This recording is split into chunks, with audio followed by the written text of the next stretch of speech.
जय हिंद दोस्तों। तो हम पावर सिस्टम में कुछ इक्विपमेंट उपकरण की बात कर रहे थे जो प्रोटेक्टिंग के तरीके से हमारा प्रोटेक्टिंग करता है, स्विचिंग करता है और उसमें ऑपरेशन के लिए सहयोग करता है। तो उसमें हम इससे पहले सर्किट ब्रेकर की बात किए थे और वहाँ बाद रिले का हम क्लासिफिकेशन इससे पहले की कक्षा में मैं कर लिया हूँ। अब रिले का जो क्लासिफिकेशन किए हैं उसका एक बार से हम रिवीजन कर देते हैं और फिर हम जो हमारी इम्पोर्टेंट रिले है, महत्वपूर्ण रिले है, उस रिले को हम एक एक करके उसको हम पढ़ने वाले हैं। तो इसको हम एक बार रिवाइज कर दें कि कौन कौन सी रिले होती हैं हमारी। तो यहाँ ऑपरेशन के आधार पर देखे थे, उपयोग के आधार पर देखे थे और कार्यविधि वर्किंग प्रोसेस के आधार पर देखे थे। तो उपयोग के आधार पर हम 4 प्रकार से रिले देखे थे। एक तो हम इंस्टेंटेनियस रिले देखे थे जिसको हम तत्कालिक रिले बोलते हैं। दूसरा हमारा एक तो define time leg relay. Define मतलब एक निश्चित टाइम पर वो क्या करेगी, ऑपरेट होगी। तो डिफिनिट टाइम लेग रिले। और जो तीसरी रिले थी तो यहाँ पास थी यूनिवर्स टाइम लेग रिले। और जो चौथी रिले थी तो हमारी inverse definite minimum time relay. तो ये 4 प्रकार से हम रिले देखे थे ऑपरेशन के आधार पर। अब जो हमारी उपयोग के आधार पर है, यूज के आधार पर, तो उसको यूज के आधार पर हम देखेंगे। तो यहाँ पास जो हमारी रिले होगी यूज के आधार पर, तो हमारी रिले होती है करंट। यदि करंट का मान क्या हो गया, ओवर हो गया, तो ओवर करंट रिले। दूसरी होगी ओवर वोल्टेज रिले। और जो तीसरी हो गई तो हमारी डायरेक्शनल रिले, या फिर इसी को बोले थे रिवर्स करंट रिले। और जो इसके आगे रिले हो गई डायरेक्शनल रिले। और दूसरी डायरेक्शनल तो हो गई डिफरेंशियल। और डिफरेंशियल के बाद हमारी डिफरेंशियल, एक सेकेंड, हमारी हो गई over current relay, over voltage relay, directional relay, differential relay. और जो एक होती है तो यहाँ पास हो जाएगी हमारी डिस्टेंस रिले, दूरी रिले। इसका नाम भूल गया था, डिस्टेंस रिले। तो इतनी सारी रिले होती हैं हमारी किसके आधार पर, ये हो गए हमारा उपयोग के आधार पर। अब हमारी जो यहाँ पास होगी वर्किंग प्रोसेस के आधार पर, वो होगी हमारी विद्युत चुंबकीय इंडक्शन रिले और एक होगी विद्युत चुंबकीय आकर्षण रिले। तो इन रिलों के बारे में मैं बता दिया था।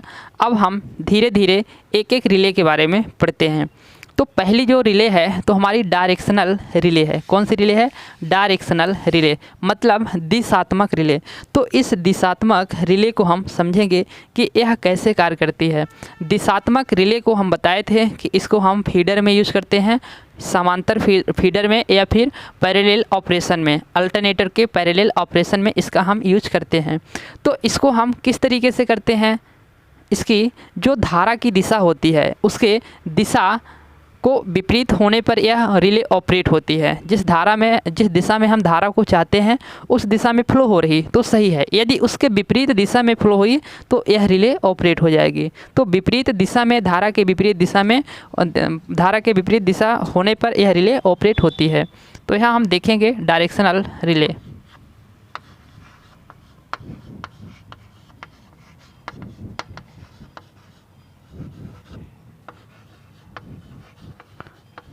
डायरेक्शनल रिले, दिशात्मक रिले।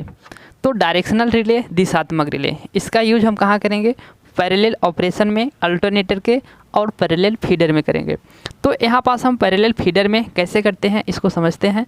ये हो गया हमारा पैरेलल फीडर का क्या हो गया, सब स्टेशन हो गया। अब यहाँ से हम फीडर को ले जाते हैं।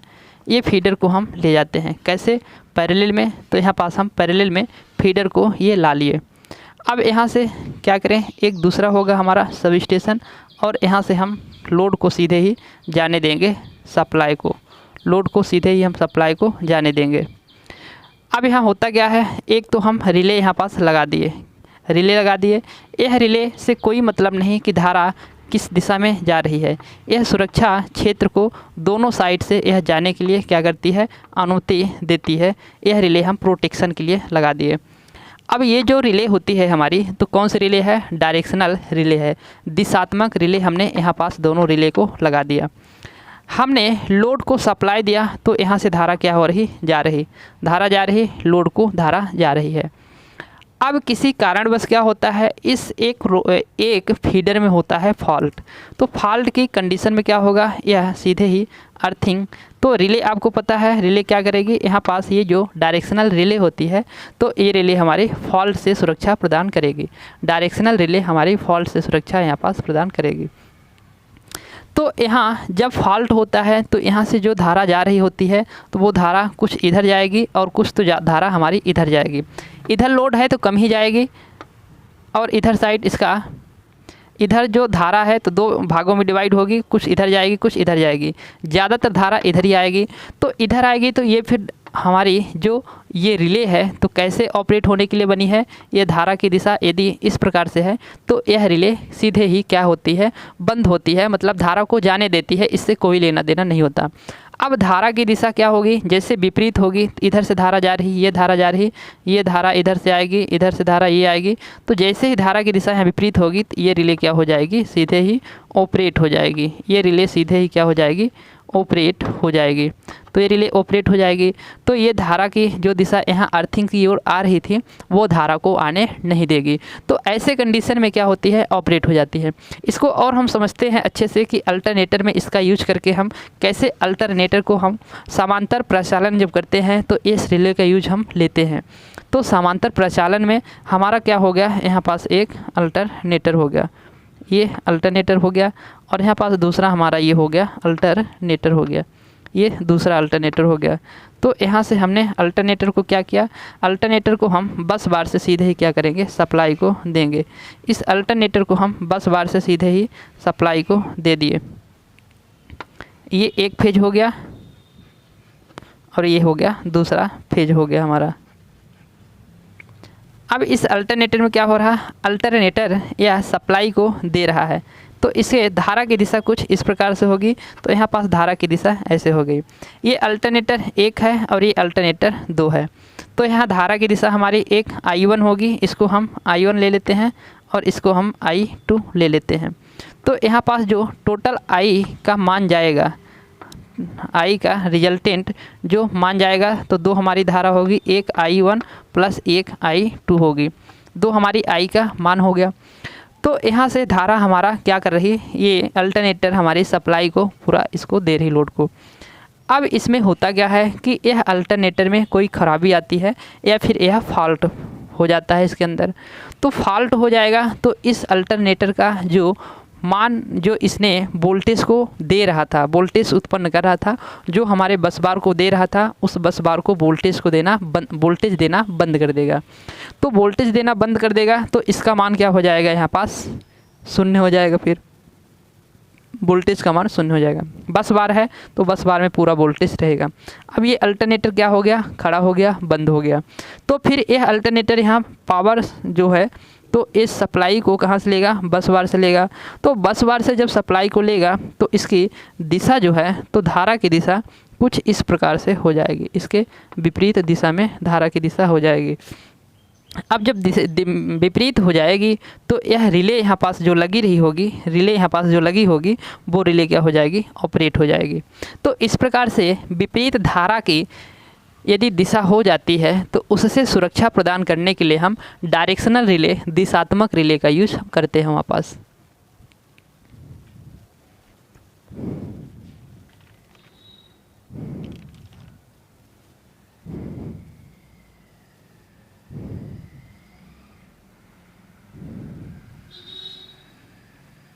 ओके, इतनी सारी चीज़ समझ में आ गई।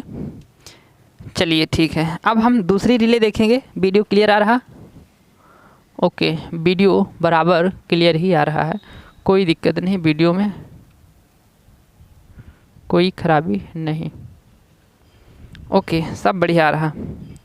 अब हम दूसरी यहाँ पास रिले को देखते हैं। तो ये हो गई हमारी डायरेक्शनल रिले।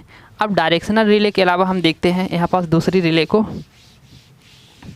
डिफरेंशियल रिले देख लेते हैं। कौन सी रिले? डिफरेंशियल रिले को देख लेते हैं। तो दूसरी रिले हम देखेंगे differential relay.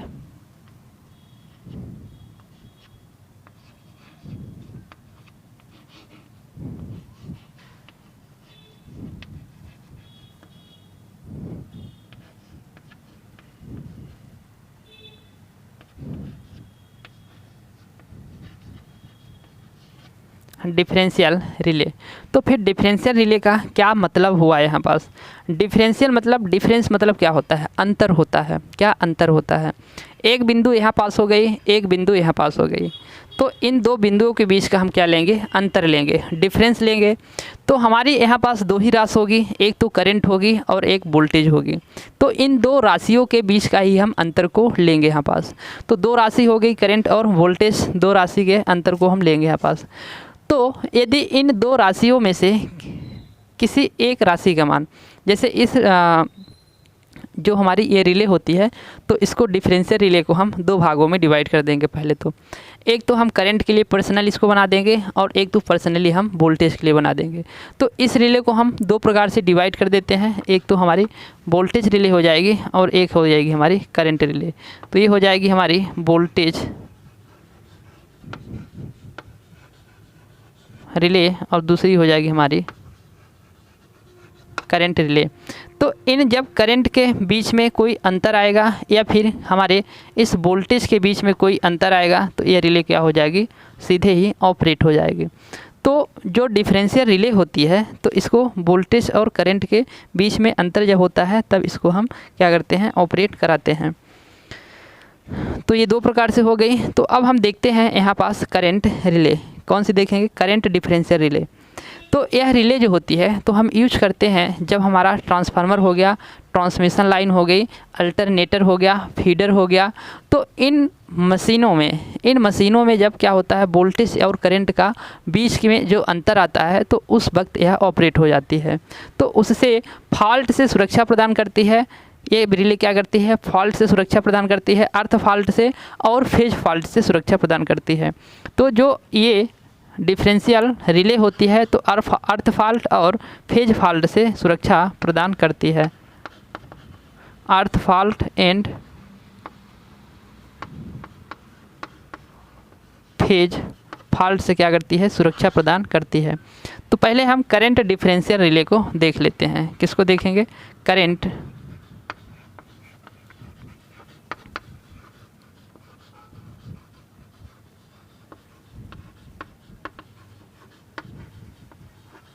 Current differential relay.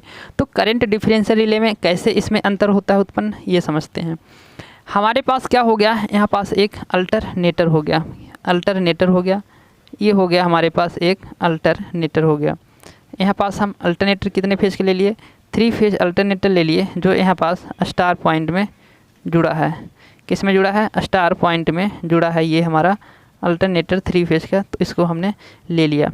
यहाँ से क्या है? इसकी अर्थिंग है। ओके, यहाँ से क्या है? इसकी अर्थिंग है। अब इस अल्टरनेटर में हम क्या लगाते हैं? ज़्यादा वोल्टेज होता है, ये ज़्यादा वोल्टेज के हैं, तो हमारी जो इक्विपमेंट होते हैं ज़्यादा वोल्टेज पर काम नहीं करते हैं। इसको कम वोल्टेज चाहिए, तो फिर हमको कम वोल्टेज देना पड़ेगा। तो यहाँ पास हम लगाएंगे क्या? यहाँ पास हम लगाएंगे कुछ वोल्टेज को कम करने के लिए हम क्या लगाएंगे? CT। क्या लगाते हैं? CT। तो ये हो गई हमारी CT। अब इसी हम ये एक जो वायर है, इस वायर को हम उठा के सीधे समझने के लिए हम यहाँ से एक बड़ा सा इसको हम बनाते हैं। इसको उठाकर हम क्या करते हैं? एक बड़ा सा बनाते हैं। तो इसको हम उठा के जब बड़ा सा बनाएंगे तो ये कुछ दिखेगा आपको इस प्रकार से। हमने समझने के लिए इसको हम कुछ इस प्रकार से डिज़ाइनिंग कर दिए। अब यहाँ पास क्या लगा दिए? हम CT को लगा देते हैं। तो यहाँ लगा देंगे हम CT को लगा दिए। अब CT को लगाकर, ये CT जो हम लगाते हैं, तो यह आइडेंटिकल होता है। कैसे होता है? आइडेंटिकल होता है, मतलब सममित होता है। जितने रेशियो का ये होगा उतने ही रेशियो का ये होगा। जितने वोल्टेज वैल्यू का मतलब सेम वैल्यू के यहाँ पास हम लगा देंगे CT को, और यहाँ पास सेम डिस्टेंस पर लगा देंगे। जो हमारा इक्विपमेंट होगा उसके सेम दूरी पर लगा देंगे, या फिर जितने दूरी पर हमको इसको रखना हो उतने दूरी पर लगा देंगे। इसके बराबर दूरी पर रखें तो अधिक बेटर रहेगा। तो इसको हम सेम डिस्टेंस पर इसको हम लगा देते हैं। तो ये डिस्टेंस होगी लगभग इसकी सेम हो गई। अब ये इस क्षेत्र को हम क्या देना चाहते हैं? सुरक्षा देना चाहते हैं कि इस क्षेत्र में जो भी फॉल्ट हो तो हमको पता चले। तो इसका ये हो गया क्या? सुरक्षा क्षेत्र हो गया।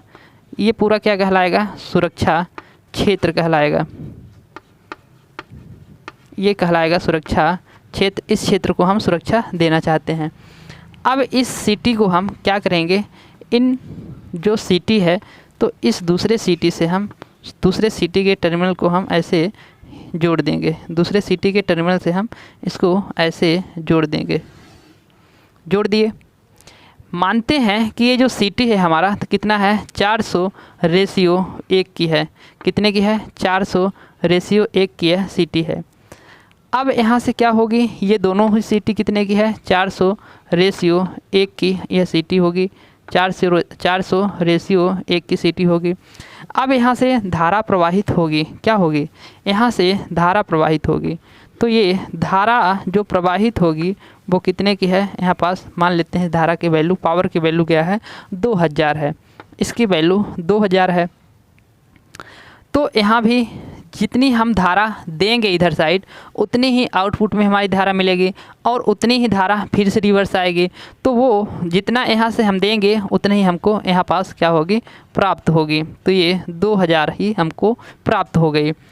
अब यहाँ करते क्या है कि हम इसके बीच में हम लगाएंगे कुछ इक्विपमेंट जिससे हमको ये पता करके बताएगी। तो इस सिटी से हम पहले इस टर्मिनल को यहाँ पास क्या कर देते हैं, ओपन कर देते हैं। इस टर्मिनल को हम यहाँ पास ओपन कर दिए। अब क्या करते हैं कि इसमें हम लगाते हैं अपने उपकरण को। तो अपने उपकरण को लगाएंगे तो यहाँ पास हम लगा दिए, यहाँ पास रिले को लगा दिए। अब रिले को लगा दिए तो यह क्या हो गई, एक बंद परिपथ हो गया। तो इस बंद परिपथ में क्या होगी, अब धारा प्रवाहित होगी। तो मान लेते हैं कि जो भी धारा प्रवाहित होगी तो इसमें कितना धारा का मान है, वो है 5 एम्पियर है। चूँकि यह एक बंद परिपथ है और ये एक रेशियो में है तो इसका अंदर क्या होगी, धारा प्रवाहित होगी, एक क्लोज परिपथ है। ओके, धारा प्रवाहित होगी। यहाँ पास से जो धारा प्रवाहित होगी वो होगी I1 और यहाँ पास से जो धारा निकल के ये जब जुड़ा होगा तब की बात कर रहे हैं, इसको अभी हम जोड़ देते हैं। और यहाँ से जो धारा प्रवाहित होगी वो होगी I2। इधर से ये धारा फिर क्या आएगी, लौट के आएगी। तो ये धारा हमारी I2 लौट के आ रही और यहाँ पास आ गई तो वही धारा हो गई हमारी I1 में प्रवेश कर रही, तो I1 धारा हो गई। अब इसको हम ठीक है, एक सर्किट हो गया तो ये धारा प्रवाहित होगी। कुछ टाइम के लिए इसको हम क्या कर देते हैं, ओपन कर देते हैं। समझने के लिए इसको हमने ओपन कर दिया। इतने क्षेत्र में धारा प्रवाहित हो रही। अब क्या करते हैं कि यहाँ से धारा कितनी आ रही, 5 एम्पीयर की धारा यहाँ से आ रही है। अब 5 एम्पीयर की धारा आ रही है तो यदि हम इसको जोड़ देते हैं, यहाँ से जोड़ देते हैं तो इसका भी क्या हो गया, परिपथ एक बंद हो गया और इसकी धारा की दिशा क्या होगी, कुछ इस प्रकार से होगी। तो यह दोनों क्या है, एक समान रेशियो में है। तो इसमें जो धारा प्रवाहित होगी वो समान एम्पीयर की प्रवाहित होगी। तो 5 एम्पीयर की यहाँ से भी धारा प्रवाहित हो गई। तो आने वाली धारा यहाँ पास कितनी है, 5 एम्पीयर है। इस परिपथ में आने वाली धारा कितनी है, 5 एम्पीयर है। और इधर से जो धारा प्रवाहित हो रही तो इधर आने वाली भी धारा कितनी है, 5 एम्पीयर है। ये वाली धारा कितनी है, 5 एम्पीयर है। तो यह रिले के बीच में क्या होगी, अंतर होगी। दो धाराओं के बीच का क्या होगा, अंतर होगा। तो जब अंतर होगा तो ये धारा जो है तो इधर आएगी और ये धारा इधर आएगी। इन धाराओं के बीच का जो डिफरेंट होगा कितना होगा, 0 होगा, माइनस होगा। तो इन धाराओं के बीच का जो डिफरेंस होगा तो क्या होगा, 0 होगा। यह रिले अभी ऑपरेट नहीं हुई है, यह रिले अभी ऑपरेट नहीं हुई है। यहाँ पास हम लगा देते हैं, रिले को ऑपरेट होगी तो एक क्या कॉन्टैक्ट पॉइंट को लगा देते हैं। ये कॉन्टैक्ट पॉइंट है तो इसका ये क्या है, ट्रिप पॉइंट है। यह इसका क्या है, ट्रिप पॉइंट है। तो ट्रिप कॉन्टैक्ट, ये है इसका ट्रिप कॉन्टैक्ट। तो ये सीधे ही कहाँ जाएगा, ये रिले है। तो रिले क्या करती है, सर्किट ब्रेकर को सूचना देती है तो सर्किट ब्रेकर से सीधे ही जुड़ जाएगा। तो इसमें होगा क्या, धारा का मान यहाँ पास 0 है। अब किसी कारणवश क्या होता है, इसके सुरक्षा क्षेत्र में आता है इसका दुश्मन फॉल्ट। तो कभी किसी कारणवश क्या हुआ, इसके अंतर यहाँ आ गया, फॉल्ट आ गया। तो इस फॉल्ट से क्या करेगी, यहाँ पास जो है तो क्या है, ये अर्थ से फॉल्ट प्रदान, अर्थ से सुरक्षा प्रदान करती है और फेज से सुरक्षा प्रदान करती है। तो अर्थ यहाँ पास अर्थिंग है तो इस अर्थ फॉल्ट में आ गया क्या, सीधे ही फॉल्ट। और ये अर्थिंग से इसके किसी बॉडी से जुड़ गया, इसके किसी बॉडी से जुड़ गया। तो अर्थ से क्या हो गई, यह फॉल्ट हो गई। अब यहाँ अर्थ से फॉल्ट हो गई तो यहाँ से क्या होगी, अर्थ करंट प्रवाहित होगी। अर्थ करंट मतलब आई ई प्रवाहित होगी। तो इस प्रवाहित होने वाली करंट के साथ हमारी क्या ऐड हो जाएगी, आई ई करंट हमारी ऐड हो जाएगी। आई ई करंट हमारी ऐड हो जाएगी। तो यहाँ पास हमारी क्या हो गई, अर्थ करंट का मान यहाँ पास ऐड हो गई। लेकिन इधर साइड अभी अर्थ करंट का मान कितना है, अर्थ का मान कितना, इधर साइड आने वाली करंट का मान कितना है 2000। तो यहाँ पास जब अर्थ करंट होगा, अर्थ फॉल्ट होगा, तो करंट का मान क्या हो जाता है, बढ़ जाता है। तो करंट का मान बढ़ जाता है तो यहाँ पास हम ले लेते हैं कि ऐसे करंट का मान यहाँ बढ़ जाएगा। तो यहाँ पास 2000 ले लेते हैं और यहाँ पास क्या लेते हैं हम 4 ले लेते हैं। 2 शून्य से 2 शून्य, 4 पंचे 20। तो 5 एम्पियर यहाँ पास करंट का मान क्या हुआ, बढ़ गया। तो कितना हो गया, 5 से इसने कितना बना लिया, 25 एम्पियर बना लिया। अब 25 एम्पियर की धारा हमारी कहाँ से प्रवाहित होगी, इस वाले क्षेत्र से प्रवाहित हो रही थी। तो ये वाली जो दिशा दर्शाता है, तो कहाँ से, यहाँ से धारा कितनी प्रवाहित होगी, अब 25 एम्पियर धारा प्रवाहित होगी। क्योंकि यहाँ से ये जो धारा निकल के आएगी, यहाँ से यहाँ एक सर्किट बनाएगी, तो फॉल्ट करंट भी मिलके कितना हो जाएगी, 25 एम्पियर हो जाएगी। जबकि इससे पहले 5 एम्पियर प्रवाहित हो रही थी। तो 5 एम्पियर और हो गई, अलग से आ गई, तो कितना अर्थ करंट आ गई। तो दोनों मिलके 25 एम्पियर की धारा यहाँ से प्रवाहित होने लगी। इधर से धारा आने वाली कितनी है, 5 एम्पियर की है। तो इसके और इसके बीच में क्या होगी, डिफरेंट उत्पन्न हो जाएगा, अंतर उत्पन्न हो जाएगा। तो अब जो धारा यहाँ प्रवाहित हो रही कितनी है, अब 25 एम्पियर की धारा है और इसके बीच में आ गया अंतर। तो अंतर कितने का आ गया, 20 एम्पियर का अंतर आ गया। तो कुल मिला के इसके बीच में जैसे ही अंतर उत्पन्न हुआ तो 20 एम्पियर की धारा इसको क्या मिली, एक्स्ट्रा में मिली। और एक्स्ट्रा में धारा मिलने की वजह से इसने क्या किया, यहाँ पास चुंबकीय क्षेत्र उत्पन्न किया और इस प्लंजर को, इस कॉन्टैक्ट को सीधे क्या किया, खच्च से खींच के इसको ऊपर की ओर ले गई। तो ये कॉन्टैक्ट दोनों जुड़ गया, ये सर्किट इसका हो गया पूरा और ये सर्किट पूरा हो गया। तो सर्किट ब्रेकर से जाके जुड़ा है और वहाँ पास सर्किट ब्रेकर को क्या कर देगी, चालू कर देगी। सर्किट ब्रेकर जब चालू होगा, ऑपरेट होगा, तो वो दोनों कॉन्टैक्ट को खच्च से खोल देगा। तो इस प्रकार से सर्किट ब्रेकर को क्या की, सूचना दे दी है रिले, अपने सुरक्षा क्षेत्र में जितना भी फॉल्ट की इसकी कंडीशन थी उसको सुरक्षा प्रदान कर दी और इस प्रकार से रिले ऑपरेट हो गई और सर्किट ब्रेकर भी वहाँ पास ऑपरेट हो गया। ये चीज़ें आपको समझ में आ गई होगी।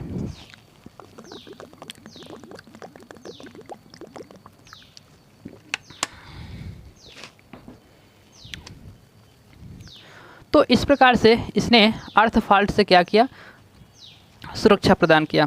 इसी प्रकार से as phase to phase fault होता है तो उससे भी सुरक्षा प्रदान करेगी। बाकी वीडियो झमाझम में दिख रहा। अब हम समझते हैं दूसरी वोल्टेज रिले को। यहाँ पास वोल्टेज रिले भी है, करंट रिले आपको समझ में आ गया होगा कि कैसे यह कार्य करती है, यहाँ पास कैसे इसका ऑपरेशन होता है।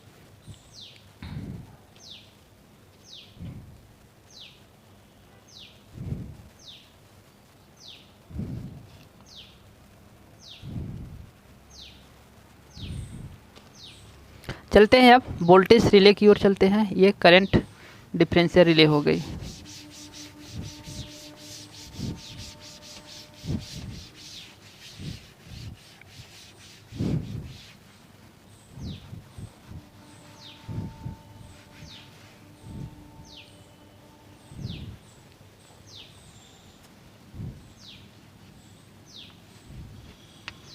दूसरी जो रिले होगी वोल्टेज डिफरेंशियल रिले होगी। वोल्टेज डिफरेंशियल रिले, तो इस रिले को अब समझने के लिए क्या करेंगे हम, उसकी लगभग प्रोसेस उसी जैसी होगी लेकिन इसमें भी अंतर रहता है, समझने और समझने पर अंतर रहता है। तो ये हो गया हमारा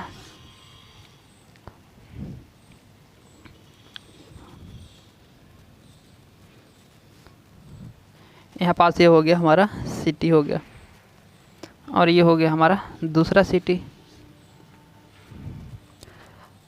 सिटी हो गया और ये सिटी में हमारी I1 वोल्टेज है और इस सिटी में I2 वोल्टेज है।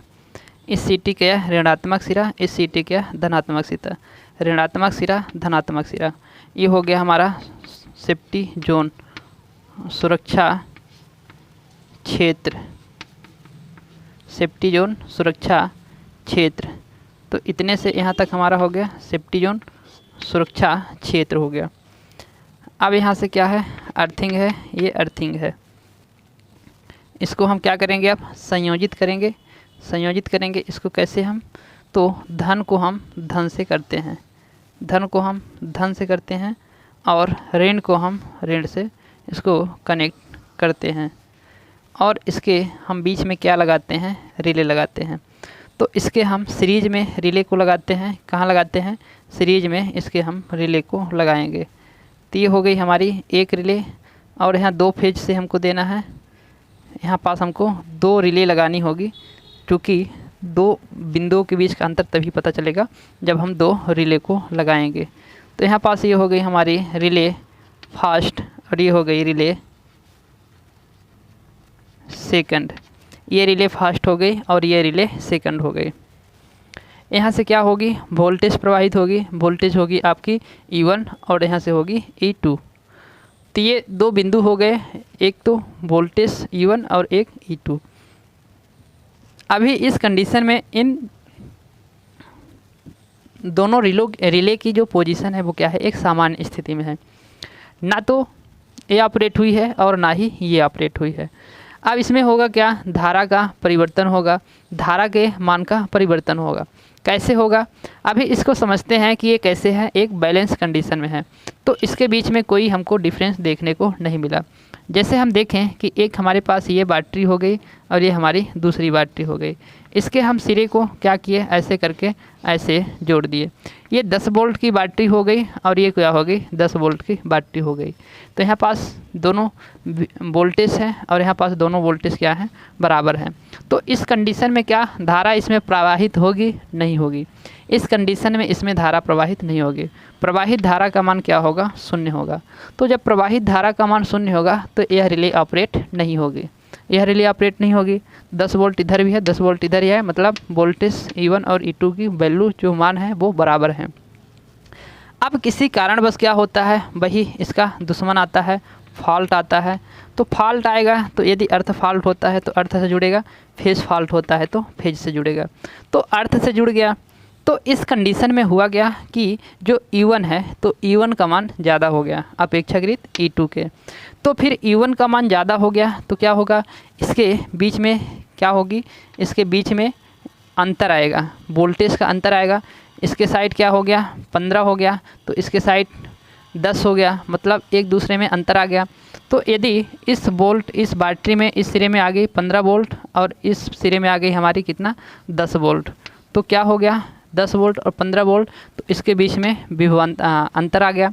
तो विभव का यहाँ क्या होगा, अंतर होगा, जिससे अब धारा प्रवाहित यहाँ चालू हो जाएगी। तो यहाँ क्या होगी, धारा प्रवाहित होगी और इस प्रकार से यह रिले क्या हो जाएगी, ऑपरेट हो जाएगी। तो इनके वोल्टेज में जब अंतर आता है तो यह रिले क्या होती है, ऑपरेट हो जाती है। तो यहाँ पास ऑपरेट कब होगी, जब E1 का मान होगा हमारा E2 से अधिक होगा। E1 का मान जब E2 से अधिक होगा तब क्या होगी, यहाँ पास धारा प्रवाहित होगी। तो यह 2 बिंदुओं के बीच में जब वोल्टेज में अंतर आता है, 2 बिंदु वोल्टेज के बीच में अंतर आता है, तब यह रिले होती है, ऑपरेट होती है। एक चीज़ कि जो यहाँ पास 2 वोल्टेज के बीच में हमने वायर को जोड़ रखा है इस वायर की सहायता से, तो इस वायर का नाम यहाँ पास पायलट वायर नाम देते हैं। क्या नाम देते हैं, पायलट, इसका नाम पायलट वायर देते हैं। तो ये पायलट वायर होता है, इसको हम पायलट वायर बोलते हैं। पायलट यानी चालक ही होता है, तो चालक तो एक खुद ही है, कंडक्टर खुद ही है, तो पायलट वायर इसका हम एक अलग से नाम देते हैं। तो ये हो गई हमारी कौन सी, वोल्टेज रिले हो गई। तो वोल्टेज रिले में आपको 2 वोल्टेज के बीच के अंतर के बीच को दर्शाती है, बताती है, सूचना देती है, आपको यही चीज़ याद रखना है। अब इसमें हम जो दूसरी रिले को देखेंगे वो रिले होगी हमारी डायरेक्शनल हो गई, डिफरेंशियल हो गई। अब हमारी बची डिस्टेंस रिले। कौन सी रिले बची, अब हमारी डिस्टेंस रिले बची। तो डिस्टेंस रिले को अब हमको देखना है। अब हम देखेंगे डिस्टेंस रिले।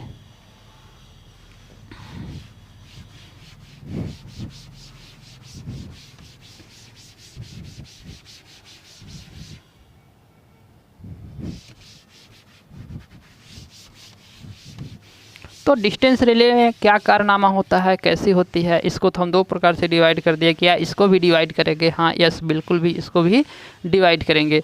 और ये रिले तो बहुत ही महत्वपूर्ण है, कई बार एग्जाम में सब पूछे गए हैं, इसलिए इसको हम इतनी बारीकी से बता रहे हैं। तो अब जो हम यहाँ पास तीसरी रिले पढ़ रहे हैं बारीकी से, वो होगी डिस्टेंस रिले।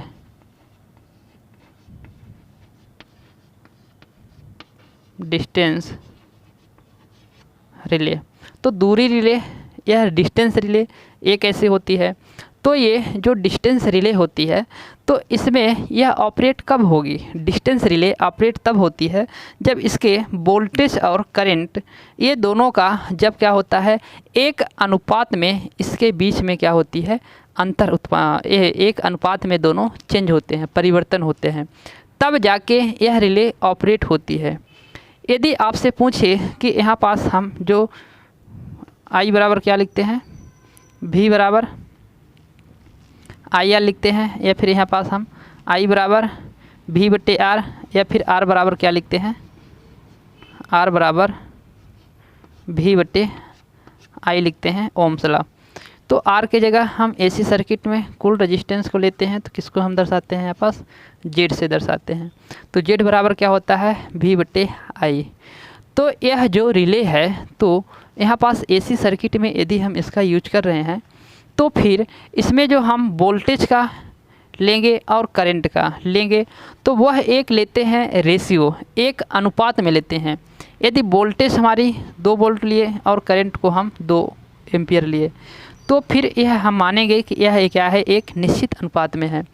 तो इस रिले में यदि वोल्टेज और करंट का जो अनुपात है वह परिवर्तन होता है, एक अनुपात में, रेशियो में परिवर्तन होता है। आपको रेशियो याद रखना है, इसमें इसका नाम आए तो आपको सीधे ही मुँह ज़बानी रटा होना चाहिए कि रेशियो, डिस्टेंस मतलब रेशियो, वोल्टेज और करंट का जब रेशियो में परिवर्तन होता है तब जाके यह रिले ऑपरेट होती है। ये रिले ऑपरेट कब होगी, जब वोल्टेज और करंट के अनुपात में परिवर्तन होगा। ऐसे पूछे वोल्टेज और करंट में परिवर्तन होता है तो यह रिले ऑपरेट होती है, बिल्कुल गलत है। वोल्टेज और करंट के रेशियो में जब अंतर परिवर्तन होता है तब जाके यह रिले होती है ऑपरेट।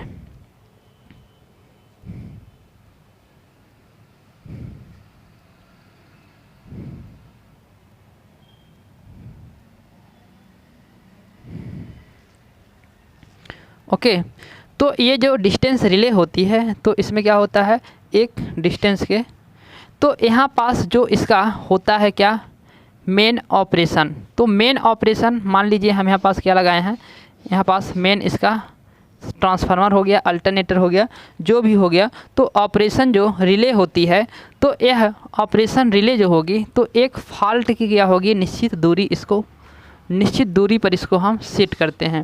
तो यहाँ पास कोई होगी हमारी मशीन होगी, अब यहाँ पास हमने लगा दिया क्या, रिले को लगा दिया। तो रिले लगा दिया तो यहाँ पास हमने रिले को लगा दिया।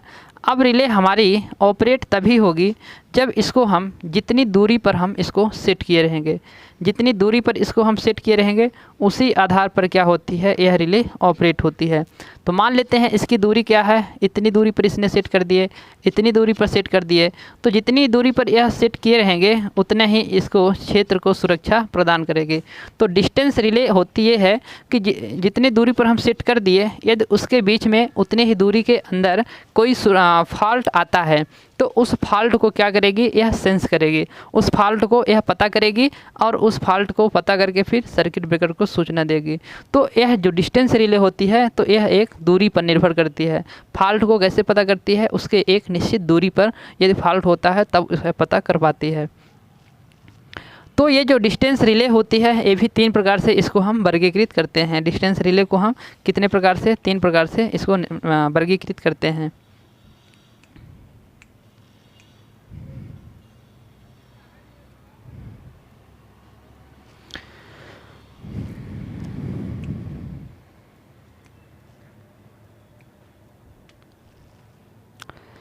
तो ये जो रिले होती है तो इसका जो ऑपरेशन होता है, इसका जो प्रचालन होता है वो होता है हाई स्पीड, वेरी स्पीड होता है। तो इस रिले का जो ऑपरेशन होता है क्या होता है, वेरी स्पीड में, हाई स्पीड में इसका होता है ऑपरेशन। हाई स्पीड इसका ऑपरेशन होता है। क्या होता है इसका? ऑपरेशन। तो इसका ऑपरेशन क्या होता है? वेरी स्पीड में होता है। और ये जो रिले होती है ना, तो इस रिले का जो हमने परिवर्तन शब्द बोला, तो एक वोल्टेज और करंट का परिमाण चाहे बढ़े या घटे, उससे कोई लेना देना नहीं, यह क्या होगी? ऑपरेट नहीं होगी।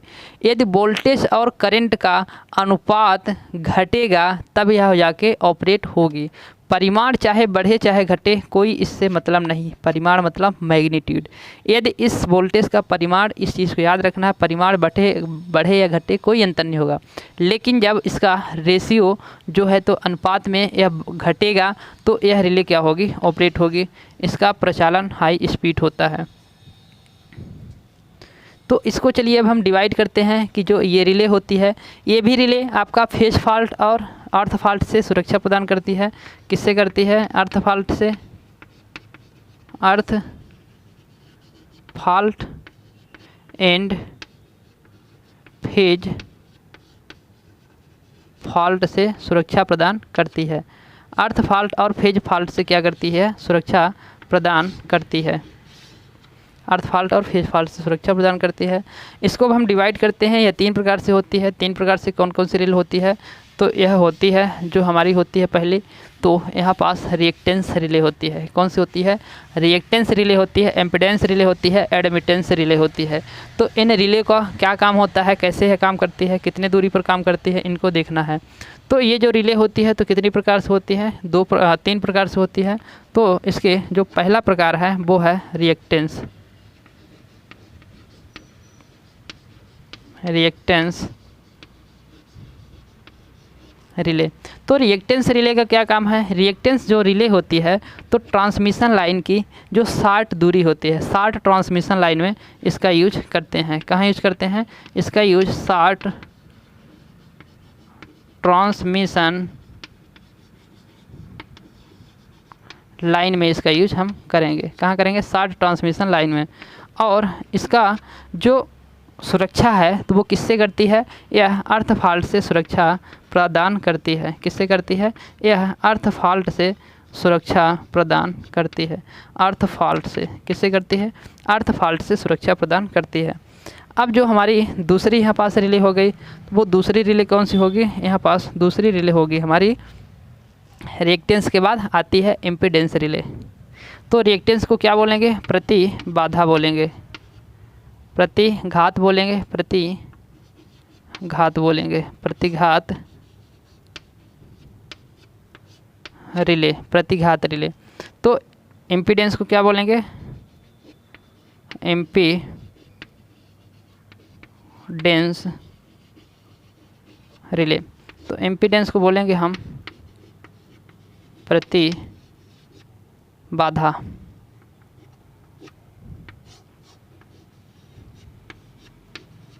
प्रतिबाधा रिले।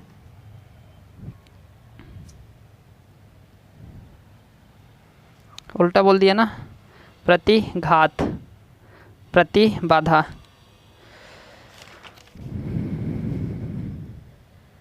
सही है। तो ये जो इम्पीडेंस रिले है तो किस ट्रांसमिशन लाइन में इसका यूज करेंगे हम? मीडियम। इसका हम यूज करेंगे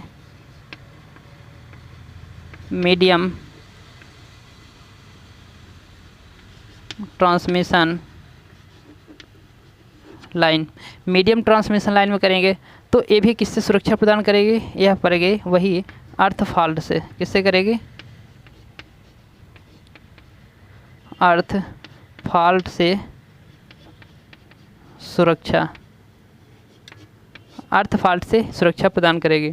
अब जो होती है हमारी, ये होती है इम्पीडेंस रिले। तो इम्पीडेंस रिले हमारी क्या करेगी? Impedance relay.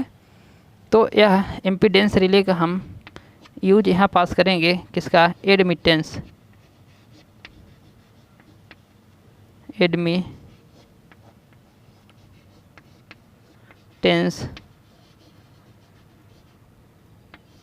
Relay. Admittance relay या फिर इसी को बोलते हैं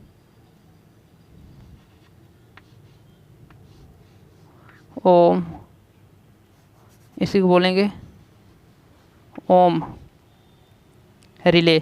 तो इसको एडमिटेंस को क्या बोलते हैं? प्रवेश्यता, प्रवेश्यता या फिर मोह, तो प्रवेश्यता या मोह रिले, प्रवेश्यता या मोह रिले। तो ये जो प्रवेश्यता या मोह रिले होती है, तो ये हमारी लॉन्ग ट्रांसमिशन लाइन में इसका यूज हम करते हैं।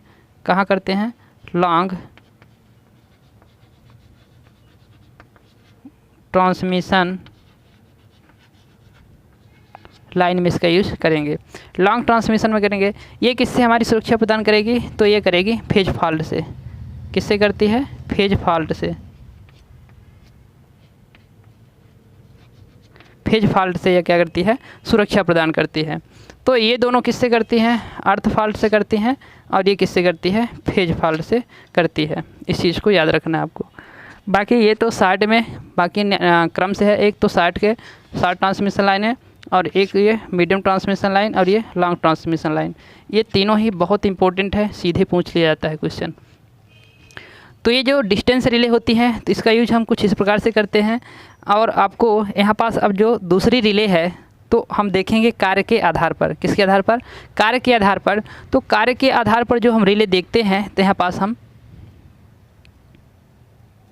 दो प्रकार से देखते हैं, तो उसको हम आगे ले लेते हैं। पहले एक जो आपकी रिले छूट जाएगी नहीं तो एक थर्मल रिले होती है, थर्मल रिले। तो थर्मल रिले को हम थोड़ा समझ लेते हैं कि कैसे होती है थर्मल रिले। थर्मल रिले का क्या मतलब हुआ? तापीय रिले। थर्मल मतलब क्या होता है? ताप होता है।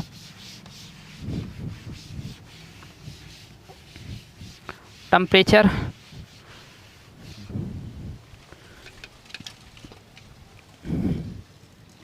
तो यहाँ पास हम जो एक एक्स्ट्रा में रिले पढ़ते हैं, वो कौन सी होती है? Thermal relay. तो यहाँ पास देखेंगे तापीय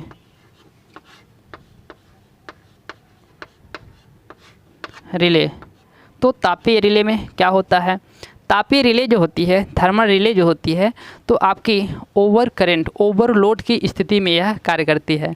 जब अति भार हो जाता है, भार की क्या हो जाती है? एकदम अति हो जाती है, अति हो जाती है कि चलो अब तो बर्दाश्त के बाहर हो गया, तुम्हारा अति हो गया। तो मतलब जो अति भार होता है, उस कंडीशन में यह ऑपरेट होती है। ये जो अति भार की स्थिति आती है, तो किसमें? मोटर हो गया, जैसे मोटर वगैरह में, इंडक्शन मोटर में इसका यूज़ करते हैं। सिंगल फेज हो गया, फिर 3 फेज मोटर हो गया, तो इसमें मोटर में इसका यूज हम ज़्यादातर करते हैं। चूँकि यह रिले जो होती है ना, तो जल्दी ऑपरेट नहीं होती कि इसको हम चाहें तो तत्काल रिले जैसे ही फट से आई करंट रिले ऑपरेट, नहीं, ऐसा नहीं होता। यह 3 घंटे 4 घंटे तक ये सहन करती रहती है।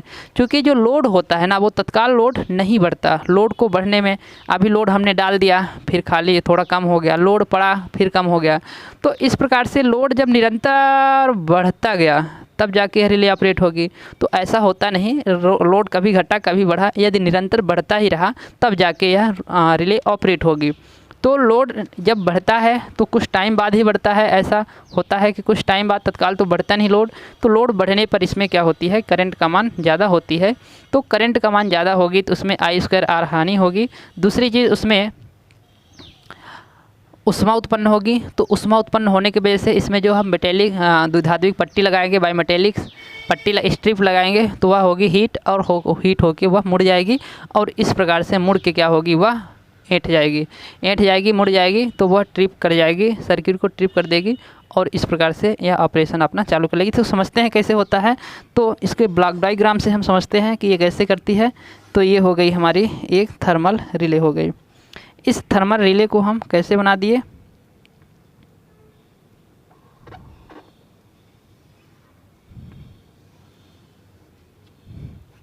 कुछ इसको हम इस प्रकार से डिजाइन दे दिए। यहाँ पास हम एक लगा दिए स्प्रिंग,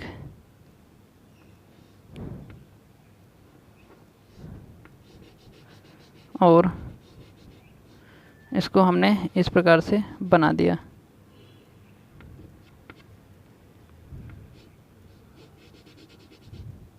ये हो गया हमारा कॉन्टेक्ट। यहाँ पास से क्या होता है? कॉन्टेक्ट होता है, और यहाँ भी हमने लगा दिया। इसको हम सीधे ही एक पट्टी के तौर पर ऐसे उतार लेते हैं और इसको हम यहाँ से निकाल लेते हैं इसकी टर्मिनल को। इसको भी हमने टर्मिनल को निकाल लिया। अब यहाँ क्या करते हैं, एक पट्टी को हम लगाते हैं। तो इस पट्टी को हमने लगा दिया। यह आयरन की होगी और या तो फिर निकिल की होगी। यह पट्टी किसकी होती है, आयरन या निकिल की होगी। तो आयरन या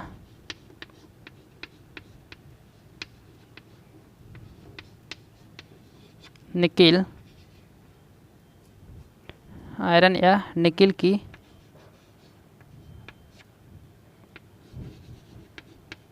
बी मेटेलिक स्ट्रिप द्विधात्विक पट्टी, स्ट्रिप यानी द्विधात्विक पट्टी हो गई। अब यहाँ पास हम लगा देंगे क्या, यहाँ पास हम लगा देंगे हीटर।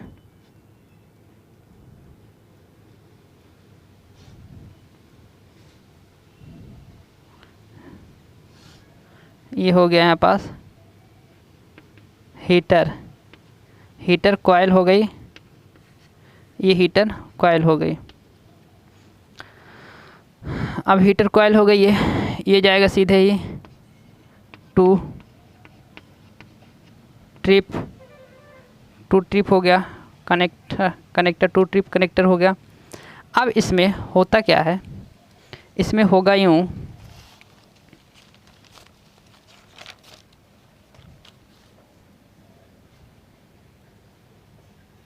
इसमें होगा यूँ, टू ट्रिप हो गया, यहाँ से क्या होगी, ट्रिप वाली जाएगी और ये सीधे ही कहाँ चली जाएगी, ये सीधे चली जाएगी सीटी को। कहाँ चली जाएगी, सीटी, ये सीटी को चली जाएगी। तो इसमें होता ये है कि जब इसमें धारा प्रवाहित होगी, सीटी से यहाँ क्या होगी, धारा प्रवाहित होगी। लोड को अभी लगा है, अब लोड में जब धारा का मान बढ़ेगा तो करंट का मान बढ़ेगा, करंट का मान बढ़ेगा, लोड का मान बढ़ेगा, करंट का मान बढ़ेगा, करंट का मान बढ़ेगा, तो यहाँ पास क्या होगी, ऊष्मा उत्पन्न होगी। ऊष्मा उत्पन्न होगी तो इस आयरन की जो यहाँ पास बी मेटेलिक हमने लगाया है या फिर निकल के बी मेटेलिक लगाया है, इसको क्या करेगी, यहाँ पास ऊष्मा से हीट करेगी। और हीट करेगी तो इसको आप ऐसे समझिए, एक पट्टी होती है, कोई लोहा वोहा नहीं रखा है, बहुत बड़ा पट्टी होती है। तो आप समझिए कि जब यहाँ पास आप कोई रबड़ को आग में जलाते हैं, जैसा ये हो गया हमारा चाक, रबड़ हो गई, इसमें पेन हो गया, 2 रुपये वाला पेन जो होता है उसको आग में जलाएंगे तो वो क्या हो जाता है, आराम से वो मुड़ जाता है। और मुड़ जाता है तो उसी प्रकार से ये द्विधात्विक पट्टी होती है, ये आराम से मुड़ जाएगी। जब इसको आराम से ऐसे मोड़ेगी तो कुछ अभी सीधा रहती है, जो सीधा होके क्या हो जाती है, मुड़ के कुछ इस प्रकार से हो जाती है। तो जब ऐसे हो जाएगी तो इसका आकार क्या है, यहाँ पास जो इसकी लंबाई है थोड़ा घट जाएगी। जैसे ही लंबाई घटेगी तो यहाँ पास ये सर्किट को क्या कर देगी, टच कर देगी। तो इससे क्या होगा, टच कर जाएगा। तो सर्किट को जैसे ही टच करेगी तो यहाँ पास जाके ट्रिप हो जाएगा। तो ऐसे ये रिले क्या करती है, थर्मल रिले, ये टेम्परेचर यहाँ पास पड़ रहा है इसलिए इसका नाम थर्मल दिए हैं, ऊष्मा के कारण। तो यह सर्किट पूरा कर देती है और ट्रिप कर देती है ले जाके। तो इस प्रकार से जो थर्मल रिले होती है तो अपना काम करती है। तो ये थर्मल रिले हो गई। अभी हम इसमें जो रिले हमारी बाकी रह गई हैं कार्य के आधार पर, उस रिले को अभी हम पढ़ेंगे और ये चीज़ पूरी आपको समझ में आई होगी ऐसा हमें लग रहा है। तो आपको अभी तक हमारी क्लास में बने रहे हैं इसके लिए बहुत बहुत शुक्रिया, बहुत बहुत धन्यवाद। बाकी नेक्स्ट क्लास में हम लेके आने वाले हैं और नई चीज़ें, और उसमें सीखेंगे कि क्या क्या कैसे होती है हमारी रिले के बारे में, और कुछ नई चीज़ें, रिले नहीं पढ़ेंगे, नई चीज़ें भी लेके आएंगे। लेकिन अभी कुछ रिले हमारी 1-2 रह गई है तो उसको हम नेक्स्ट क्लास में नेक्स्ट एपिसोड में लेके आएंगे। सो थैंक्स, अभी तक बने रहने के लिए बहुत बहुत धन्यवाद।